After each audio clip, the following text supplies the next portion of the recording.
పాదయాత్రలో జీతాలు పెంచమని అన్నా అన్యాయమైన పరిస్థితిలో ఉన్నామని పక్క రాష్ట్రం తెలంగాణలో ఇచ్చిన మేరకు కూడా మా జీతాలు మాకు ఇవ్వడం లేదన్నా అని చెప్పి అడిగిన అంగన్వాడీలు ఉన్నారు, అడిగిన ఆశా వర్కర్లు ఉన్నారు. వాళ్ళందరికీ కూడా మరొకసారి హామీ ఇస్తున్నా, అధికారంలోకి వచ్చిన వెంటనే పక్క రాష్ట్రం తెలంగాణ కన్నా 1000 రూపాయలు ఎక్కువ ఇస్తాము అని చెప్పి ప్రతి ఒక్కరికి కూడా హామీ ఇస్తా ఉన్నా.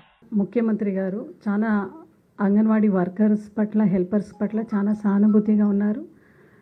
నిజంగా మీ యొక్క డిమాండ్స్ ఏదైతే ఉందో హానరేరియం పెంచాలని రాష్ట్ర ప్రభుత్వం దీనిపైన చాలా పాజిటివ్గా ఉన్నాం.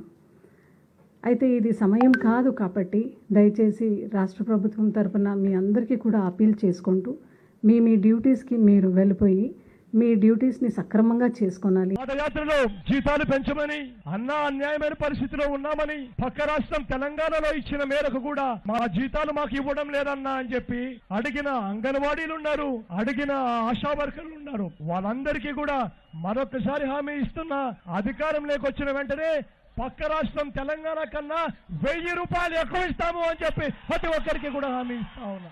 ముఖ్యమంత్రి గారు చాలా అంగన్వాడీ వర్కర్స్ పట్ల, హెల్పర్స్ పట్ల చాలా సానుభూతిగా ఉన్నారు. నిజంగా మీ యొక్క డిమాండ్స్ ఏదైతే ఉందో హానరేరియం పెంచాలని రాష్ట్ర ప్రభుత్వం దీనిపైన చాలా పాజిటివ్గా ఉన్నాం. అయితే ఇది సమయం కాదు కాబట్టి దయచేసి రాష్ట్ర ప్రభుత్వం తరఫున మీ అందరికీ కూడా అపీల్ చేసుకుంటూ మీ డ్యూటీస్కి మీరు వెళ్ళిపోయి మీ డ్యూటీస్ని సక్రమంగా చేసుకోనాలి.